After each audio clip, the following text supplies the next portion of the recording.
Hello mga kaibigan, maligayang pagdating sa aking channel. Kasama mo ako sa isang magandang video. Muling pinasigla ni na Özge Girl at Con Yaman ang kanilang mga tagahanga. Si Yaman, isa sa mga sikat na aktor ng Turkey, ay gumawa ng isang desisyon na mayayanig ang mundo ng magazine. Bigla na lang naging engaged si Ken Yaman sa babaeng inilarawan niyang babae ng kanyang buhay. Narito ang mga detalye. Maaari bang gumawa ng pahayag si Yaman, isa sa pinakasikat na pangalan nitong mga nakaraang panahon, na ikaugulat ng kanyang mga tagahanga. Ang balitang biglang naging engaged ang aktor sa isang babaeng inilarawan niyang love of his life na parang bombshell.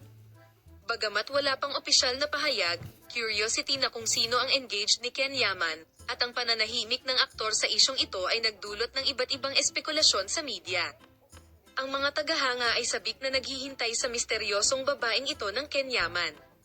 Sa kanyang mga naunang pahayag, idiniin ng sikat na aktor na determinado siyang panatilihing pribado ang kanyang buhay pag-ibig at huwag itong ibahagi sa publiko.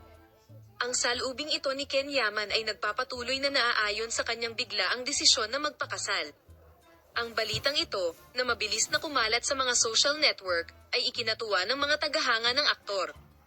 Ang mga tagahanga, na nagpaliwanag sa kaganapan sa pamamagitan ng mga organisasyon, ay nagbuhos ng masayang balita ng mga mensahe ng pagbati at pagbati. Sinabi ni Ken Yaman na sinusubukan niyang mas mag-focus sa kanyang trabaho sa pamamagitan ng pagsawa sa kanyang mga post tungkol sa kanyang love life sa kanyang social media accounts. Naging girl ba ang misteryosong kasintahan ni Yaman na si Özge? Ibabahagi namin sa iyo ang mga bagong pag-unlad sa paksa. Palam.